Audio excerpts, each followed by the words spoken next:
Where does your mind take you when you think best weapon in the game?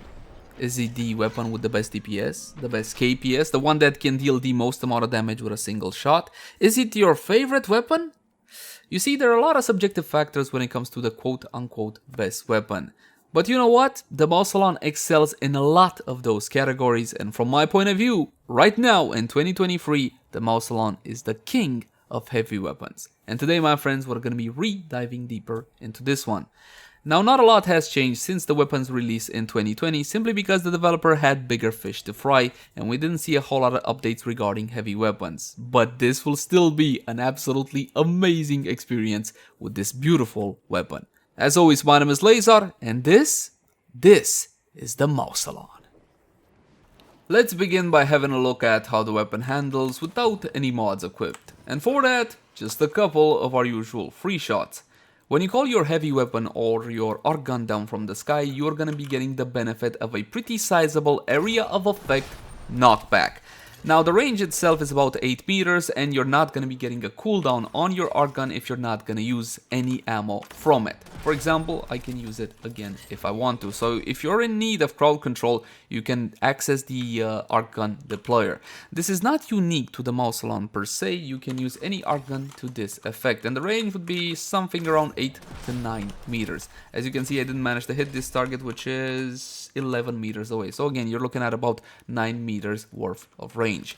Back to the Mausolon itself, however, this one is an absolute beast mode minigun experience, perhaps the best minigun experience in Warframe.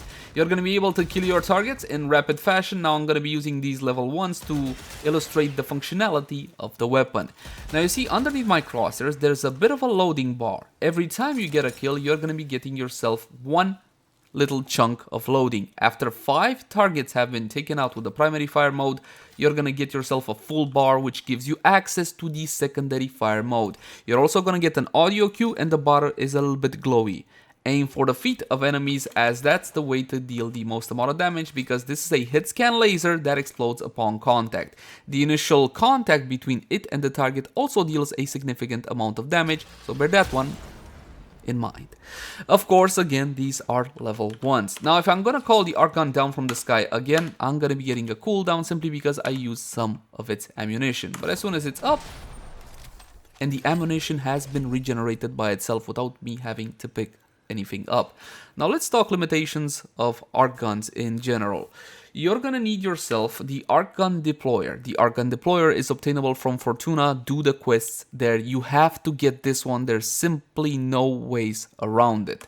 And then you're gonna be able to bind it to one of your buttons for your action wheel there. As you can see, I can call it down from the sky really quickly, so I don't need to go to the gear wheel, making gameplay a bit more smooth. Let's talk smooth a bit more, however. When you aim glide with these heavy weapons, you fall to the ground rather quickly, so it does feel a little bit more chunky, a little bit heavy in actual gameplay. It's a bit annoying, and I don't understand why we need to have this, but it is indeed an arc gun thing. Ammunition is another concern. This is not as big of a problem as it once was, but still ammunition not as common as primary or secondary ammunition, so this can be a concern if you want to go through the entire mission without you having to de-equip the weapon per se. Outside of that, let's talk about modding the weapon. If you want to mod a heavy weapon, if you want to use it in normal, average, everyday missions, you gotta go to your Arcwing loadout, and here you will have the section for your arc gun weapon, and you're gonna have the heavy weapon section as well. Allow me to show you what happens if I'm trying to equip, let's say, the Imperator. The Imperator is a weapon I never fully upgraded because there is a Vandal variant, which is, simply put, better. If I try to equip this one, it says the following.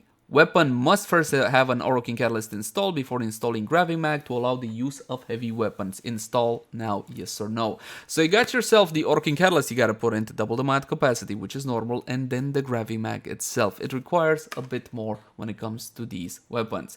Mod capacity is gonna be the same 60 out of 60 after you put in the Catalyst. So again, first Catalyst goes, then the Gravimag goes in. Mine has been formatted a total of 4 times, and you format these and you level these just like you would any other weapons, with the negative that yes, you gotta call them down from the sky and you gotta be careful while leveling. If you use the whole lot of ammo, don't de-equip it, just simply keep it equipped until the mission is over so you can suck as much affinity as you can, or experience points. Accuracy, we don't care. Ammo maximum 900, so you're going to be getting the initial 300 magazine plus another free. Fire rate of 8.33, which is good by default, but we have a pretty sizable magazine of 300, so we're going to look to amplify this fire rate. The noise is alarming because it's a giant minigun. Reload on 2 seconds, which for a magazine of 300 again is on the quick side, and a Riven disposition of 1 out of 5 because the weapon is popular. Now I'm not entirely sure how exactly they calculate Riven disposition to players actually using it, to the type of weapon it has. There's gotta be some hocus pocus over there because I really don't see a whole lot of players using arcanes period, and I can hardly blame you guys. The damage, 30% critical chance with a 2.2x critical multiplier. What you see here applies to the primary fire mode. Critical chance is good, critical multiplier is good, status chance 26%. Considering the amount of projectiles and damage instances we generate on a target, this is more than plenty. The damage layout, impact, puncture, heat, so no slash on this one, and there is no hunter munitions version for the heavy weapons, thank God. Total damage is going to be 120, and of course it has heat damage by default. The radial attack that you see here, again, primary fire mode, that's that little explosion. The range is 1.8 meters, the fall off is only 20%, and it does a little bit of heat damage. But if you take this one into account and you compare it to the damage of the normal projectile, the actual explosion, essentially that adds about another 40%-ish worth of damage. It's still worth going for headshots. This is not the type of attack to go for the feet. I just used it earlier to illustrate a point. When you get access to your charge attack, again, gotta kill 5 targets with the primary fire mode. Accuracy is better, like we care. Ammo maximum is the same, magazine is gonna be the same. The charge rate is 0.8 seconds. That's the time it takes for the actual little circle to fully charge, and again, it cannot be held in. You gotta release, it's gonna release automatically once you triggered it. You will see a pretty sizable increase in not only the damage, but also the critical stats and the status chance as well. Critical chance, 50%. My friends, that is dread territory. That is bow territory. 3.5x critical multiplier, that is simply insane. I think only the new core has higher. Status chance, 50%. And the damage is going to be 1000, but this is the laser making contact with the target. This is the explosion. Range 8 meters with a fall off of only 40%, my friends, this is one of the best explosions in Warframe. But it cannot be accessed as often as other weapons which have a greater fall off and weaker range. But this is truly fantastic. Of course, it's going to be pure heat damage. So you're looking at a grand total of 4,000 damage. My friends, once upon a time, we revered the Lanka for doing one-shots on Eidolons. And yes, you can take this one to Eidolon hunting if you so desire. It's not an ideal weapon for that. For that, I would still recommend the Rubico with my old build. Link the cards right now. The build is basically 98% the same, so keep using that one. But you can hunt Eidolons with this one. Then again, you can hunt Eidolons with toothpicks nowadays. So, there you go. You will notice something that arcanes do not have. There is no special Excel slot, and there is no arcane either. One of the reasons why arcanes are a little bit left behind when it comes to primary weapons, even though they should have been more powerful according to the dev, is the fact that we don't have these augmentations for heavy weapons. We have them for primaries, for secondaries, not so much for heavy weapons. When they buffed range weapons, the big range weapon buff, which meant more mods to grind and update, they kind of left out heavy weapons, which is, again, a crying shame, considering all the limitations and consider how flavorful, cool looking, and fantastic feeling some of these weapons are. The Mausolon, however, stands out as being a stronger weapon among these. If you're looking for a standard setup or a maxed out setup, there's not a whole lot of difference between the two. Allow me to demonstrate. The standard setup looks something like this. A maxed out setup looks something like this. I mean, the difference is what? A prime mod, because you see, this is what we got. That's it. This is the only beefed up mod we have. It's primed Rubedo line barrel with 187 damage instead of the standard 100. I am not trying to discourage you from using this weapon. This is a great weapon. This is more aimed at the developer in the hope that, hey, come on, help us with these arcanes. They're so fantastic. We want to use them. Why don't you streamline the experience and give them a significant buff, pretty please? Flat damage doesn't need to be explained in Warframe. Critical focus is going to give you critical chance and damage when aiming, so 60 and 60 on this one. You get it from the Orb Mama. I tried to farm it from the Orb Mama and I wound up buying it. I'm not sure, but you might be able to no, I don't think you can. I was thinking you could merge mods together and try to get it like that, but it appears to have only one. So I bought it. I think I paid like 15 plat from the PC trade chat when that was a long time ago.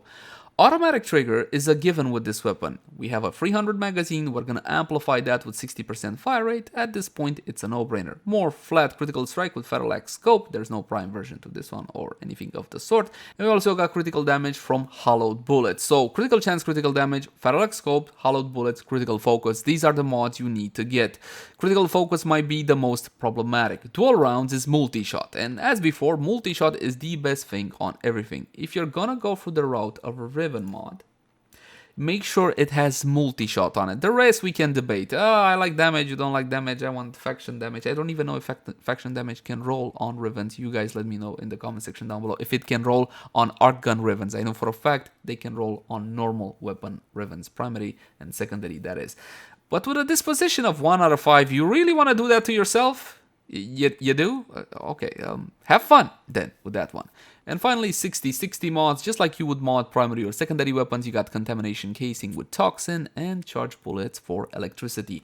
The two will be forming our favorite elemental my favorite elemental combo of corrosive. I'm not going to be putting viral, even though this one deals heat damage. I found that this is a bit more effective, especially against heavily armored targets. And again, there is no hunter munitions. There is no way to trick the game into applying a whole lot of slash to the targets, because why wouldn't you want to be cheap with that one? We're going to be spawning in level 120, the usual benchmark, and then we're going to go to Steel Path to see what the weapon is capable of. Level 120 should prove a pretty good test. These are corrupted heavy goons, and we're also going to be firing at Exogogstad. Now I'm going to go over here so I don't actually knock them back, like so. And again, gonna go for headshots. Look at that. Look how beautiful that is. Melting those targets, and the feeling that I don't need to bloody worry about my ammo. I can keep on firing and not time my reload. AoE time. Now some of those targets died. Some, yes. Some were hardly damaged, like these. These were just a little bit knocked back. But that definitely is a whole lot of impressive. And this is what the Mausolon is capable of. And I know what you're gonna say, Leyzar, hold on man. You showcase so many weapons that can do a whole lot more than this. Is this fine? And this is one of my points with arcanes. No, I do not believe this is good enough. It's not good enough considering these were supposed to be this big bada boom cooldown that you're gonna be using when you need that extra heft. For a short amount of time, but still it should have packed a punch. Enough about my moaning, let's go to Steel Path. This is Citrine. She's the latest Warframe to be introduced into the game, and for this showcase, I'm gonna be using her. She's absolutely fantastic, and I highly recommend you check her out. If you don't know how to build her or what she's capable of, look at the cards right now. The reason I'm using Citrine is because I want to access and use the weapon's critical multiplier, that huge 3.5x, before we modded the weapon. This is what the weapon can do on its own 2 feet. If I am to amplify the critical multiplier, I'm gonna hit the crystal of these enemies when I get a crystal using Citrine's 4 ability. That will move my multiplier to tier 3. In the same way that the Kavat gives you crit buff. Yes, so it's not on top of what you already have, it simply moves it to tier 3, which can definitely be quite the heavy buff. As for the weapon's performance, well, you guys tell me if you like. Basically, this is how the weapon works, and I absolutely love taking this one to average everyday missions. Sure, there are other more powerful weapons in the game, but that's not the point now, is it? I'm looking for a heavy-duty target. I am looking for a heavy-duty target to test out the secondary fire mode, because I wouldn't want to use it on something like Lancers, because let's be honest, it's kind of pointless. It's gonna be melting everything that stands before it. Granted, the Corpus don't really have a whole lot of defensive capabilities. This is Steel Path against the Corrupted, so we're gonna be getting a little bit of everything. We're also gonna be getting for the capture target, which has huge damage mitigation, and I have no idea if I can legitimately one-shot him with the Mausolon's fire. Come here. Okay, now stand still. Did I get you? Ah, looks like I did kind of one-shot him. I did use the primary fire mode to knock off the bubble first, so there is that to bear in mind. Is that a corrupted heavy goon? Yes, it is. Look at that. absolutely freaking sensational. I love doing that to targets with Citrine. It is fun to use the Warframe, and in combination with the Mausolon, you take your tanky support and it becomes a weapon of destruction, because that's what Citrine is, a tanky support with some rather interesting offensive capabilities. As for the Mausolon, to get a bit back on topic, this is the weapon, and you know what, it's absolutely sensational, it's fantastic, as long as you have the ammo and you don't need to de-equip it. If you need to de-equip the weapon, that's when the problem starts, because, hey, I'm gonna use the plasmor now, and I want to call back, oh, uh-oh, damn it, 160 whatever cooldown there. See, that's one of the issues with the heavy weapons in Warframe. Then again, if you're the type of player that uses its entire arsenal to play the game, you should have no problem with that. As for Warframe buffs, well, my friends, this is still my favorite section in Warframe. Let's hop on back to the simulacrum.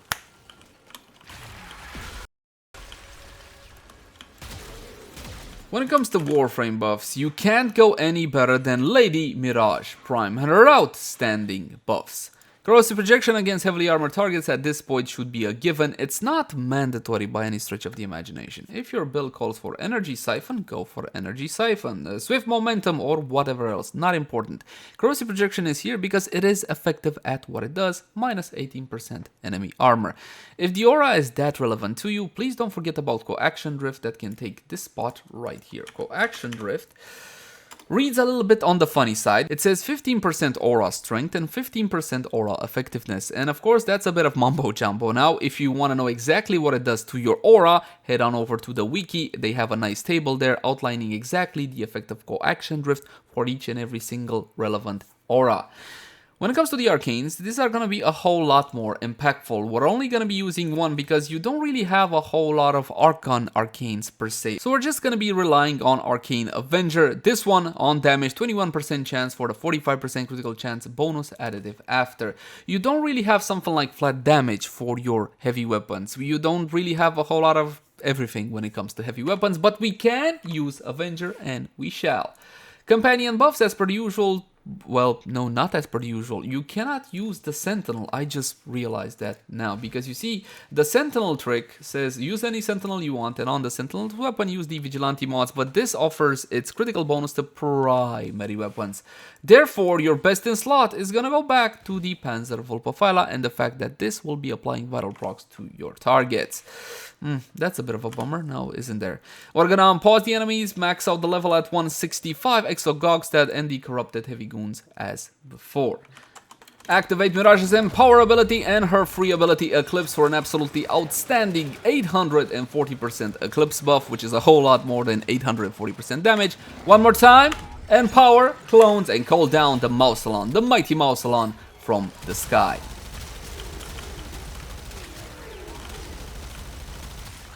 The true minigun experience. I mean, there's nothing that can stand before you. What can stand before you?